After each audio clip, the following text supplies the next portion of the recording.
communal living, communal raising of children, communal setting of intention, communal ways of finding sustenance. In our society, we've normalized the opposite. So what is the norm in our society is completely abnormal from the perspective of human evolution and human needs. It's assumed that it's normal for people to be selfish and competitive and aggressive. In fact, it's even posited as those qualities are representing of human nature as such. But if you look at it from the point of view of evolution, we never would have become human beings, nor would even have any possibility of existing, had we been individualistic, aggressive, and selfish. In fact, the norm was to live communally. I'm talking about for millions of years that hominins or, pre-humans existed. Hominid creatures, such as our own species, have been on for multiple hundreds of thousands of years.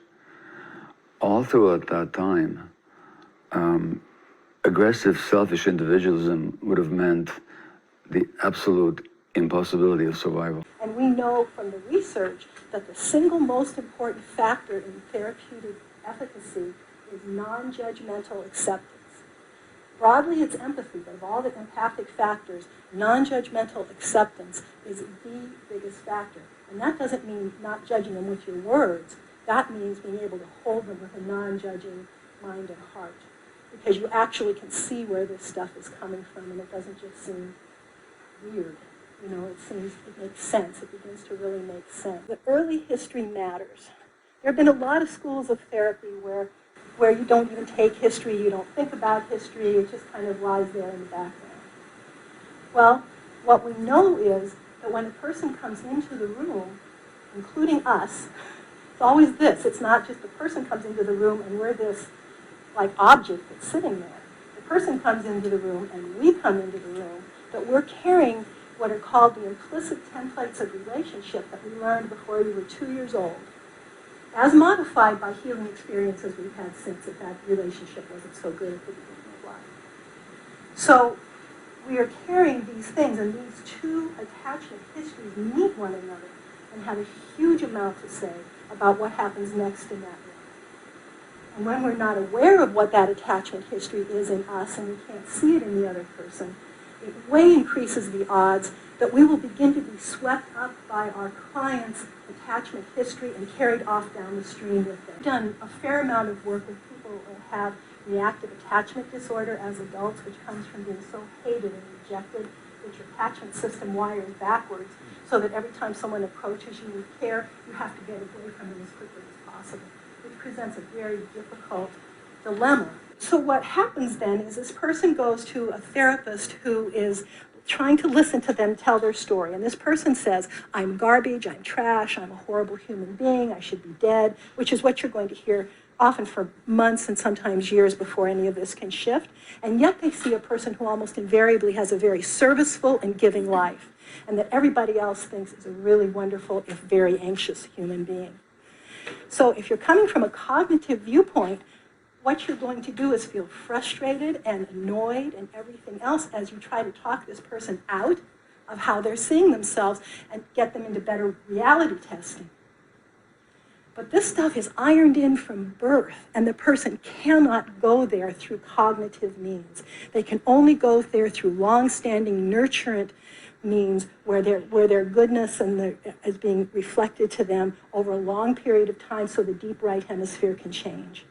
Which is right brain to right brain psychotherapy, as described in Alan Shore's book. So it's so important that we take history seriously, our early attachment history, and there's so much good neuroscience. I mean, I could give you a 10-page bibliography to corroborate everything we know about how the brain gets wired up early and how those circuits persist throughout life unless other healing experiences come in to change them. The second thing is that the body is part of every memory. So whenever we have an experience, we have a bodily experience with it, we have a nervous system experience with it, we have an emotional experience with it, and out of that comes the thought experience, not the other way around. This implicit stuff, which is the body and the emotions, is what generates the thoughts. And again, there's really good science behind this. So if we come into therapy believing that what we mainly need to do is talk to our clients, addressing mainly the left hemisphere, and pay attention to their talk to us, we're missing about 90% of the communication that's happening in the room, and especially about the attachment relationship, which really isn't able to come out in words a lot of the time, but comes out in our style of relating to one another. And that we will feel in this resonance between our bodies. How many of you have heard of mirror neurons? Do you know what those are? Yeah, mirror neurons cause us to create an internalization of the other person. We create a representation of their emotional state and their intention, as well as their bodily movement within us. And so we are constantly resonating with one another. So when I have a client come into the room and they're anxious, there's a way that my anxiety, if I'm really resonating with them, will probably feel a little rise too. But that can be held as information. Now, they may be talking really calmly. But so if I'm not attending to my body, then I'm missing what they're actually trying to tell me. The words are relatively unimportant a lot of the time. And trying to correct things that are occurring through the right hemisphere by left hemisphere talk is not possible for deep, long-lasting change, which we'll get to in a minute. We know the way the circuits run in the brain, the left hemisphere cannot talk the right hemisphere limbic system out of anything because there's no connections between from the left to the right like that. Another process has to intervene. So we need to begin to learn to listen to our body, to develop a different set of ears. If we can listen to our own bodies really well, we'll be able to do that with our clients as well. If we can't hear our own bodies, we really don't have the ear to hear it very well with our clients either. So getting used to listening that way and being really present is very helpful and very essential. So then here's the piece of really good news. Brains do change all the time. Your brain's changing right now as we're here together. So is mine. I'm internalizing you. I'm feeling the warmth of this room. I'm creating new memories. When I think of being here, I'll have this kind of warm feeling of being with, people that feel very comfortable to be with, and all of that. So our brains do change all of the time, which is very, very good news that we can share with clients and with ourselves, and that healing just about anything that isn't organically based, like a genetic difficulty or something, is very, very possible. And so if we carry that certainty within us, usually because we've had our own depth of change, then we bring that certainty to our clients and provide this really solid structure of hope for them into which they can move their whole process. But we aren't going to know that if we know it just in our left hemisphere, like I've now told you, we have neuroplasticity is the word for that. Our brains are plastic. Doesn't sound good, does it? Our brains are capable of change all the time. If you only know that in your left hemisphere, it doesn't impact how you carry it into the room. You have to have your own experience of how your mind can change your brain, repeated long enough that you go, this really works, and you know it through your whole being. Then you carry it into the room, not as a thought, but as an experience. And that's what our clients most need, is to have new experience through the way we are with them. Much more than talk.